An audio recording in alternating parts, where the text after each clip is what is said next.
नमस्कार दोस्तों, कैसे हैं आप लोग। आज मैं आपको बताने वाला हूँ घर का जो मुख्य प्रवेश द्वार होता है उसके बारे में कुछ महत्वपूर्ण बातें। सबसे पहले हम सभी जानते हैं घर की मुख्य दिशाएं जो है वो पूर्व, पश्चिम, दक्षिण और उत्तर, ये घर की मुख्य दिशाएं हैं। दोस्तों, अगर आपने अभी तक मेरा चैनल सब्सक्राइब नहीं किया है तो कृपया इसको सब्सक्राइब कीजिएगा और इस इंफॉर्मेशन को आपके दोस्तों के साथ में जरूर शेयर कीजिएगा। तो घर का मुख्य प्रवेश द्वार, इसके लिए मैंने और मेरे वीडियोस बनाए हैं जिसमें मैंने बताया है कि घर का जो मुख्य प्रवेश द्वार है वो किस दिशा में होना चाहिए, किस दिशा में अगर है तो कौन से पद में होना चाहिए, ये सभी चीजें मैंने उसमें बताई है। तो अभी हम जानेंगे कि उसके रिलेटेड कुछ महत्वपूर्ण बातें।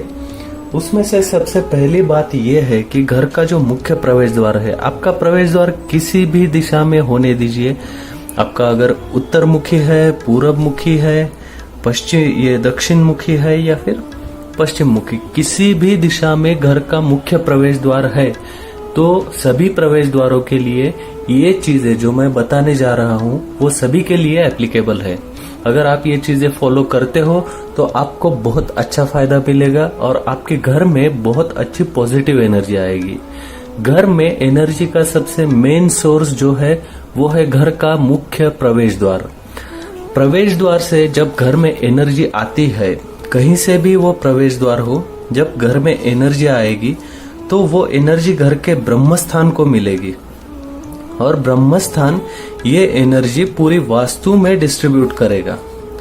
इसलिए घर का प्रवेश द्वार जो है वो बहुत महत्वपूर्ण हिस्सा है वास्तु में।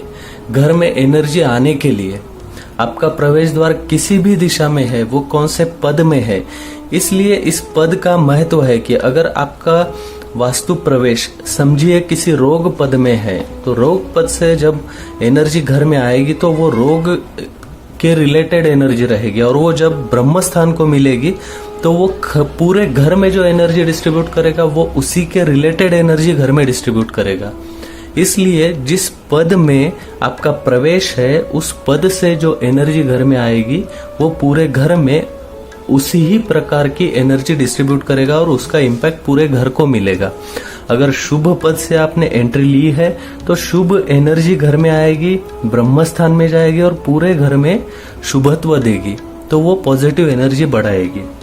सबसे पहली बात यह है, किसी भी दिशा में आपका प्रवेश द्वार जो है वो घर के बाकी जो उप दरवाजे होते हैं, उपद्वार होते हैं, यानी कि समझिए आपका बेडरूम यहाँ पर है साउथ वेस्ट और इसका एक डोर है, तो ये हो गया उपद्वार। तो ऐसे बहुत दरवाजे घर में रहेंगे अलग अलग रूम को, तो इन सभी दरवाजों के हिसाब में आपका मुख्य प्रवेश द्वार जो है वो सबसे बड़ा होना जरूरी है। हाइट में, विड्थ में, सभी चीजों में ये जो मुख्य प्रवेश द्वार रहेगा आपका जिस भी दिशा में, वो सबसे मजबूत, सबसे हाइटेड, विड्थ, लेंथ सबसे ज्यादा होनी चाहिए और सबसे मजबूत, सबसे अट्रैक्टिव होना चाहिए। इस पे जो भी आप डिजाइन बनाओगे वो सिंपल रखिए, उसको कॉम्प्लिकेटेड डिजाइन मत बनाइए। ये है पहली महत्वपूर्ण बात। इसके बाद में जो है मुख्य प्रवेश द्वार के ऊपर आप मांगलिक चिन्ह लगा सकते हैं, यानी कि आप किसी भी धर्म के हो, आपके धर्म के अनुसार जो भी मंगल चिन्ह है, अच्छे शुभ चिन्ह है, वो आप अपने दरवाजे पर लगा सकते हैं। जैसे हिंदू धर्म में ओम, स्वस्तिक, त्रिशूल ये शुभ माना जाता है, या फिर स्वस्तिक लगाना भी शुभ माना जाता है, या फिर सिंदूर से स्वस्तिक निकालते हैं, ये भी शुभ माना जाता है।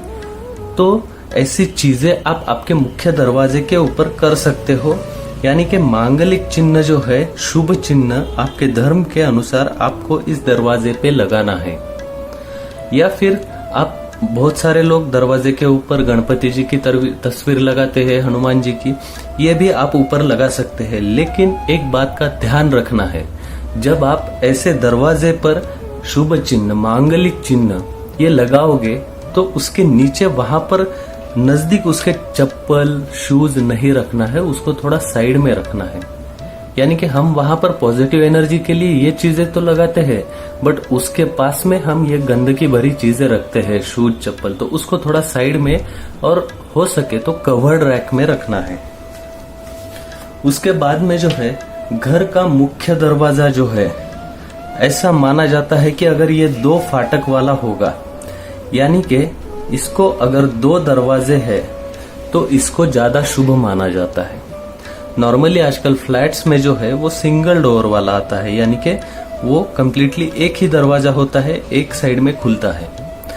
तो उसमें जैसे पहले के जमाने में जो पुराने घर थे 2 दरवाजे रहते थे, तो वैसे ही अगर 2 दरवाजे वाला आप डोर बनाते हो तो उसको ज्यादा शुभ माना जाता है। उसके बाद में घर का मुख्य दरवाजा जो है वो जब भी आप ओपन करोगे, किसी भी दिशा में हो, वो दरवाजा जब आप ओपन करोगे तो उसमें किसी भी प्रकार का आवाज नहीं आना चाहिए। यानी कि जब डोर ओपन होगा तो उसमें से गंज, यानी कि उसके जो हिंगिस होते हैं उसमें गंज नहीं लगा होना चाहिए, वो कर्रा आवाज आता है वो नहीं आना चाहिए। उसको आपको ठीक कंडीशन में रखना है। मेन डोर को, कोई भी दरवाजा हो घर का, उसमें से आवाज आना अच्छी बात नहीं है, वो निगेटिव एनर्जी क्रिएट करता है। तो उसको आपको जल्द से जल्द ठीक करा के लेना है। घर के दरवाजे में से आवाज नहीं आनी चाहिए। घर का जो प्रवेश द्वार है, प्रवेश द्वार किसी भी दिशा में हो, सबसे महत्वपूर्ण बात है उसको दहरी होना जरूरी है, यानी कि उम्रा भी कहते हैं मराठी में, उम्बरठा। तो ये दहरी होना बहुत जरूरी है। ये दहरी जो है ये घर में निगेटिव एनर्जी आना, रोग जो आते हैं, रोगों का आना, संक्रमण होना, ये सभी चीजों को ये रोकती है।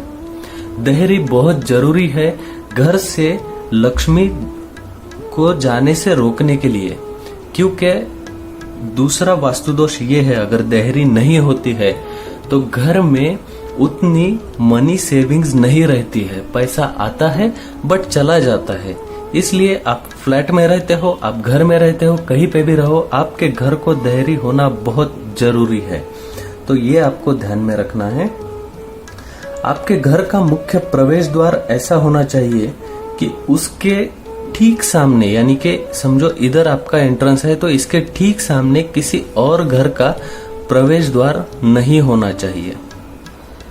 ऐसा नॉर्मली फ्लैट्स में होता है कि दरवाजे के सामने दरवाजा आ जाता है, या फिर रो हाउसेस में होता है कि एक लाइन में होते हैं और सामने के लाइन में। तो ऐसा नहीं होना चाहिए कि दरवाजे के सामने ही दूसरे किसी का दरवाजा आ रहा है। इसको द्वार वेद कहा जाता है। द्वार वेद में बहुत सारी चीजें होती है, जैसे दरवाजे के सामने लाइट का पोल आना, मंदिर आना। ये द्वार वेद उसको कैसे कंसिडर करते हैं, उसका एक परिमाण है, उसका एक सूत्र है, उसके हिसाब से उसको चेक करना पड़ता है। लेकिन ये सीधा सीधा है कि आपके घर के सामने किसी का दरवाजा आता है तो ऐसा नहीं होना चाहिए।